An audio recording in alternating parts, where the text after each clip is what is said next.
A plane crash kills 2 people Sunday night at the Lantana airport, and tonight we've learned the name of the pilot who died. The wife of flight instructor John Holland giving us this photo. We know the plane took off from Kentucky before crashing around 9:30 in a field not far from the runway in Lantana. Good evening. I'm Tiffany Kenny. I'm Todd McDermott. Thanks for joining us here at 5 o'clock. Terry Parker live tonight in Lantana. Terry, you spoke exclusively with the pilot's wife about this crash and what she knows about the plane her husband was flying. I did, Tiffany and Todd, and as investigators here are still trying to piece together what caused this small plane to crash so close right here to the Lantana airport. The pilot's wife tells me she's trying to make sense of this tragedy that just ripped apart her life and that of their unborn child. We're expecting our first child together in about 6 weeks, and I just know there's a huge hole in my heart and my life. On Sunday night, Lindy Holland, pregnant with her first child, was waiting for her husband, flight instructor John Holland, to walk in the door after flying home from Kentucky.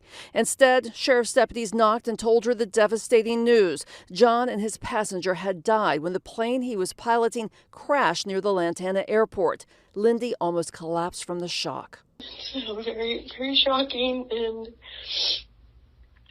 yeah, we have 3 dogs at home and a cat, and I'm just in this house now without him. Lindy says John worked for Amro Aviation and had taken a student pilot with him to pick up a new plane the company bought in Kentucky. She says she called and texted John several times as he refueled during the Sunday flight back. Everything was fine until they got close to landing. The plane crashed and burst into flames. Lindy says John had flown similar DA-40 planes many times, but this one was new to him. She can't believe he served in the Army, went to war, and yet died so close to home in such a tragic way. John was the best man that I've ever known. He would do anything for his family.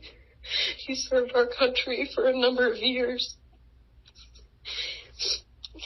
He was an amazing pilot, amazing husband, son, brother-in-law, just son-in-law. Everyone that met John was a friend. And the FAA and the NTSB are investigating this plane crash. Meantime, Lindy tells me that she and John had just gotten married quietly 2 weeks ago, and they were planning a big wedding celebration with their new daughter next year. We also have not heard from officials yet as to the identity of that student pilot who was also killed in this crash. Terry Parker, WPBF 25 News.